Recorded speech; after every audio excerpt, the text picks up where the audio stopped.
Ospital ang takbuhan sa mga oras na nasa alanganin ang buhay.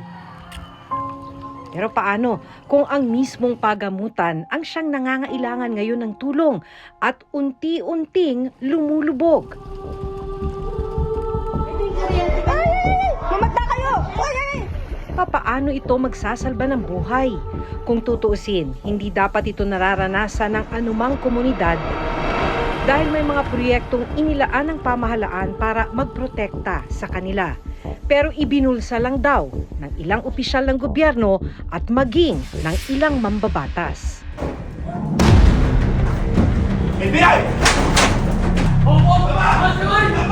Sa mga nakalipas na araw, sunod-sunod ang ginawang pagtugis at pag-aresto ng mga otoridad sa mga umunoy sangkot sa bilyon-bilyong pisong anomalya sa flood control projects.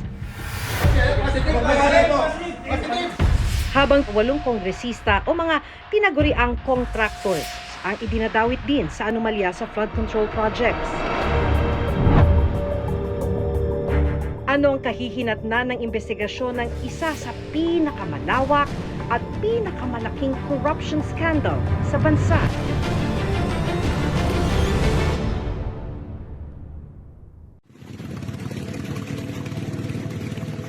Isa ang bayan ng Macabebe sa mga itinuturing na flood-prone area sa Pampanga.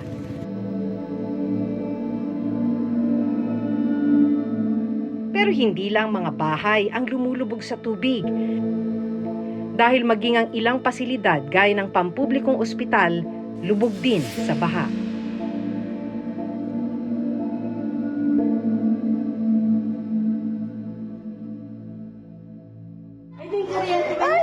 Mamagda kayo! Kuha ang cellphone video na ito sa Domingo B. Flores District Hospital sa Pampanga. Maririnig mo talaga yung panic ng medical staff dahil pinasok na yung loob ng ospital ng tubig. Nag-iisang public hospital pa naman daw sila sa ika-4 na distrito ng Pampanga at kada araw mahigit 100 pasyente ang kanilang tinitignan o ginagamot. Taong 2004 nang magsimula raw lumubog ang ospital. Nagsimula sa labas hanggang sa tuluyan ng pinasok ang loob ng pasilidad. Para mabawasan ang tubig, gumagamit na sila ng water pump. Itong naka-flash dito sa phone is ito yung sa ano natin sa pinaka facade ng hospital natin. No? Meron kasi kaming mga submerged na water pumps doon para mas mabawasan yung impact ng flooding sa loob ng hospital. Pero pati yung mga yon during mid-July, hindi nakayanan yung level ng tubig na pumasok sa hospital namin. Sa ilang pagkakataon, mas tumataas pa raw ang tubig gaya na lang ng video na ito nakuha noong July kung saan nagmistulang ilog ang ilang bahagi ng ospital. Nilagyan na nila ng mga sandbag ang entrada ng ospital para mapigilan sana ang pagpasok ng tubig. Pero inabot pa rin daw sila ng baha. Actually, meron na ho kaming dito, parang ginawa na mini dam. No? Kasi parang ito yung courtyard or parang sentro ng hospital. Then, doon kasi naiipon yung tubig. Pero pag umaapaw na, pupunta dito yan sa mismong ng hospital natin.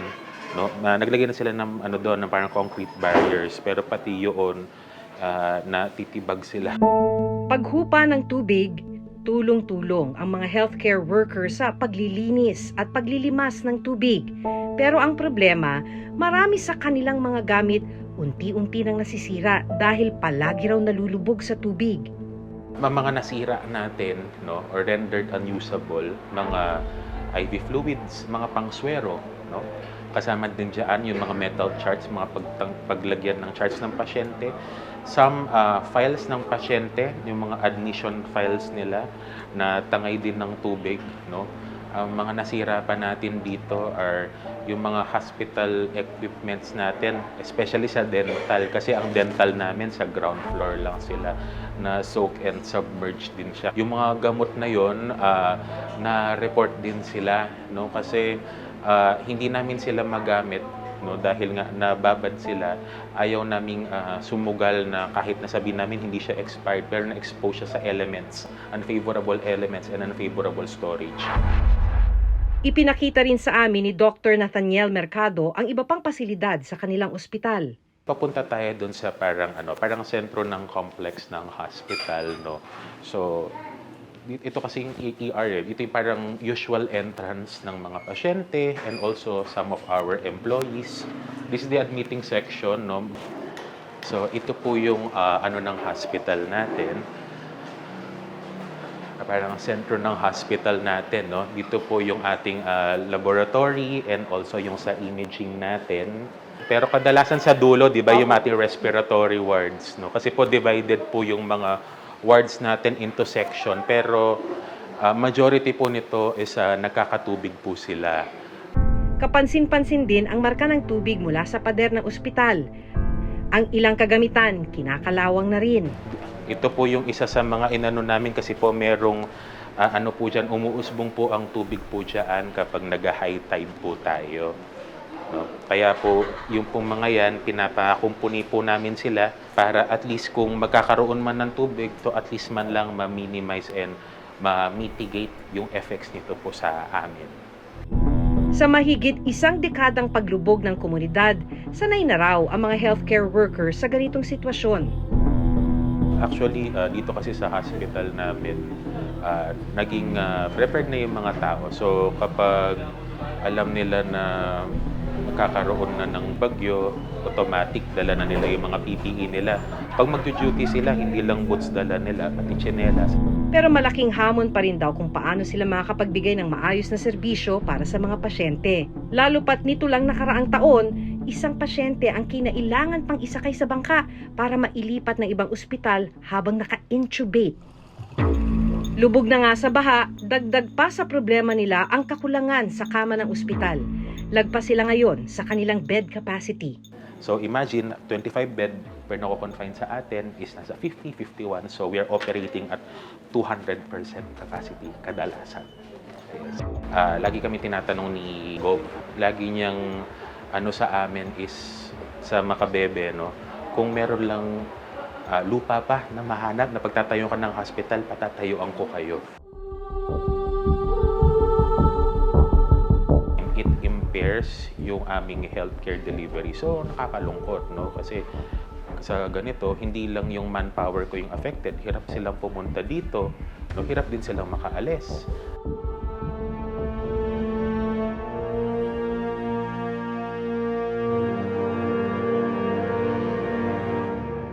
Sa probinsya ng Pampanga, nagpatayo ng 293 flood control projects sa iba't ibang bahagi ng probinsya. May kabuang halaga ito na 14.5 billion pesos. Pero ang ilan sa mga proyektong ito, ayon sa mga residente, hindi naman daw nila nararamdaman. Kung tutuusin, may ibsan sana ang pagbaha sa ospital ni na Dr. Mercado at sa komunidad dahil meron namang ipinatayong flood control project, mahigit 8 kilometro lang ang layo mula sa kanila.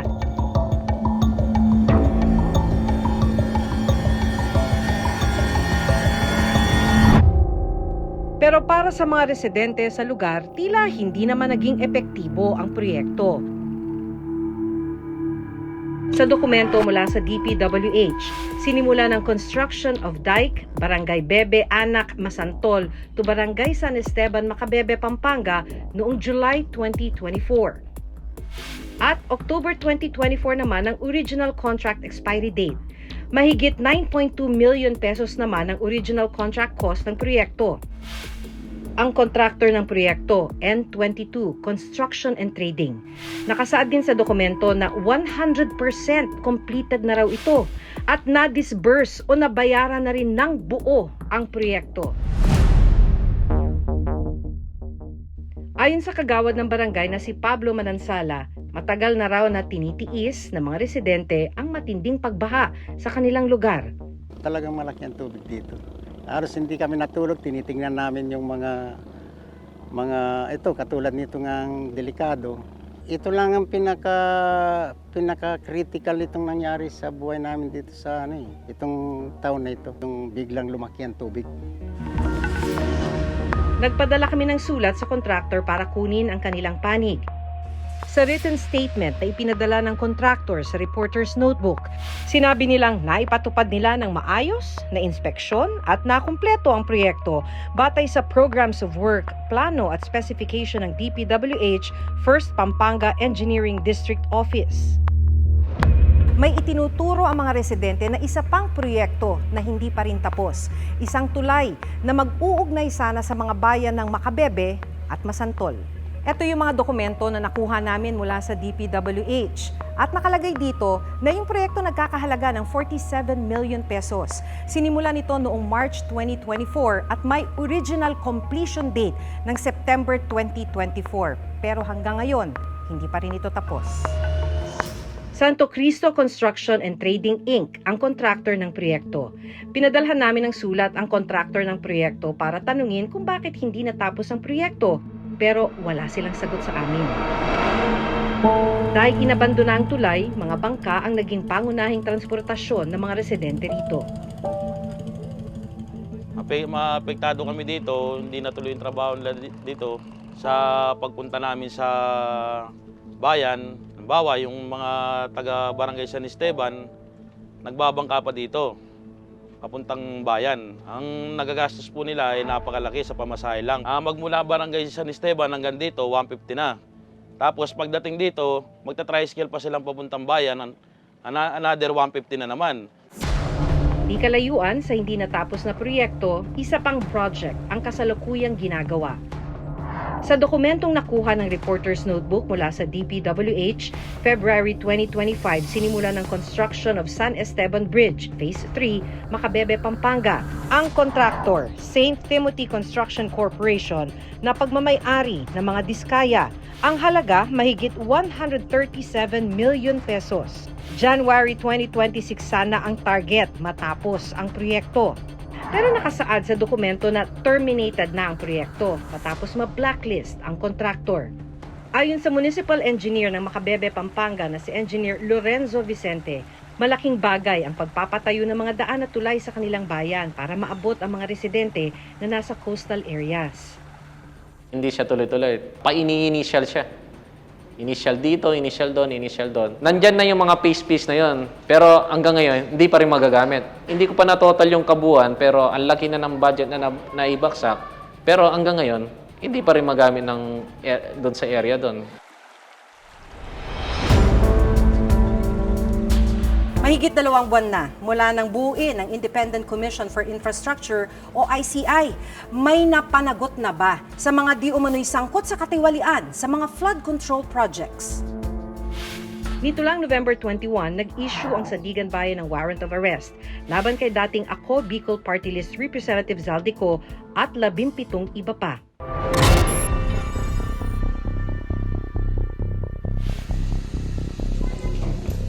Kinabukasan, agad na pinuntahan ng Taguig Police at Southern Police District ang condominium unit ni Ko sa Taguig City.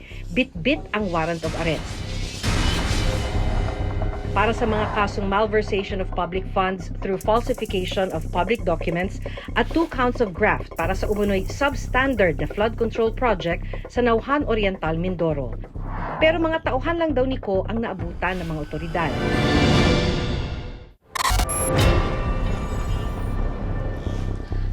Sumunod namang pinuntahan ng National Bureau of Investigation at Philippine National Police Criminal Investigation and Detection Group o PNP-CIDG ang bahay ni Ko sa Pasig City. We are here to implement a warrant of arrest issued by the Sandigan against accused Elizalde Salcedo Co. In your presence, we will enter the premises. Pagpasok sa property, agad na nagsimula ang mga otoridad sa paghahanap. Una nilang pinuntahan ng isang kwarto sa basement kung saan may natagpo ang kinakalawang na vault. Sumunod naman nilang tinungo ang sala pero mga kahon at personal na gamit lang ang naabutan dito. Ilang kwarto rin ang sinilip ng mga otoridad kung saan natagpuan ang ilang mga maleta, vault at mga kahon. The procedure was followed. As agreed, plain view search. Wala naman untoward incidents. Para sa isang eksperto, ginawa lang ng PNP at NBI ang tamang proseso sa pagpunta sa last known address ng taong may warrant of arrest. Ito ay kahit may impormasyong wala sa bansa ang akusado. Ito ay nire-require ng ating batas no, na ang kapulisan o yung officer kung kanino naka-address yung pag-execute ng warrant of arrest ay i-execute ito. At kung hindi niya ito magagawa, kinakailangan din magsabit ng report within 10 days. Sa bisa rin ng warrant of arrest na inisyu ng Sandigan Bayan, sinalakay ng National Bureau of Investigation o NBI ang bahay na pinagtataguan ni DPWH Mimaropa Engineer Dennis Abagon.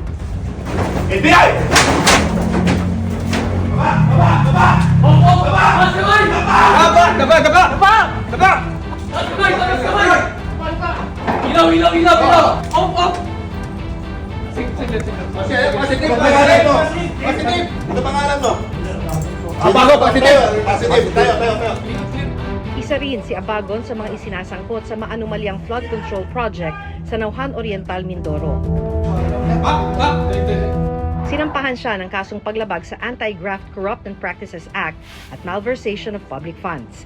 Dahil sa di umano'y substandard road dike project na nagkakahalaga ng 289 million pesos. Arestado rin ang 8 iba pang sangkot sa anomalya. Ito ang listahan ng mga akusado sa di umano'y maanumalyang flood control project sa Nauhan Oriental, Mindoro. Nangunguna sa listahang ito si dating Congressman Zaldico. Kapwa niya akusado ang mga opisyal ng construction company na SunWest Inc. at mga opisyal ng DPWH Mimaropa. Halos kalahati sa listahang ito, pinaghahanap pa rin. Panawagan naman ng Department of Interior and Local Government o DILG, surrender to the nearest authorities. If we go on a manhunt after you, we cannot guarantee the results. For the sake of your families, for the sake of the country, surrender immediately.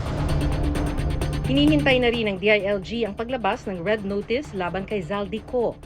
Bine-verify pa namin. We believe he's traveling with another passport. We do not know if he's using another name. Para sa bawat Pilipino, alam ko na buo ang galit ninyo sa akin ngayon. Pero nauna nang naglabas ng pahayag si Ko sa social media. November 15, naglabas siya ng ilang larawan ng mga maleta na di umano'y naglalaman ng pera. Ayon pa kay Ko, siya mismo ang nag-deliver ng mga maleta sa bahay ni Pangulong Bongbong Marcos at kay former House Speaker Martin Romualdez. Ako mismo ang nagbigay ng pera, kasama ang aking driver at mga tauhan. At lahat ito ay base sa direktang utos ni Speaker Martin Romualdez. Pero giit niya, wala pong perang napunta sa akin. Lahat po ng insertion napunta sa ating Pangulo at Speaker Martin Romualdez. pero mariing itinanggi ni Pangulong Marcos at ni Romualdez ang mga akusasyon ni Ko. I don't want to even dignify what you said.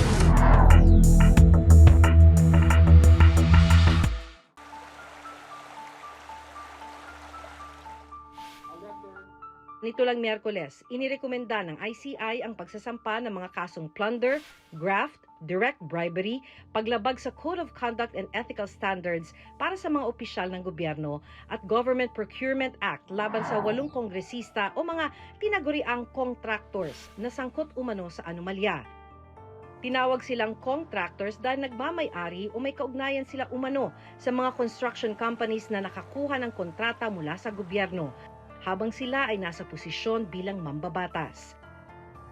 Ayon sa ICI, sangkot ang 8 sa humigit kumulang 1,300 na maanumalyang infrastructure projects mula 2016 hanggang 2024.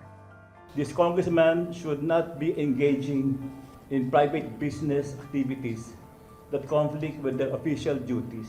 They should not influence bids and awards. Dapat mahinto na itong kultura nagpapakontrata sa Kongreso. Pinakakasuhan din ng ICI at DPWH sina dating House Speaker Martin Romualdez at Zaldico ng patong-patong na kaso ng plunder, graft at direct bribery sa Ombudsman. Speaker Martin Romualdez, siya ang naging speaker from 2022 to 2025. Si former Congressman Zaldico ang napili na Committee on Appropriations Chairman. Sinasabi nung referendum na to ay dun sa relationship na yon nangyari itong mga iba't ibang kontratang ito. Nagsumite tayo ng facts at mga dokumento.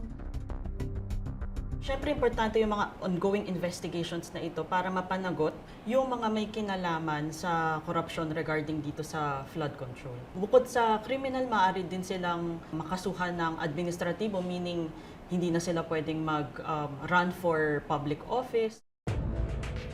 Nito lang Biyernes, ibinalik ni dismissed Bulacan 1st District Engineer Henry Alcantara sa gobyerno ang halos 110 million pesos. Sabi ng DOJ, ito raw ang unang installment ni Alcantara para sa restitution matapos umanong makakuha ng higit 300 million pesos mula sa Flood Control Fund.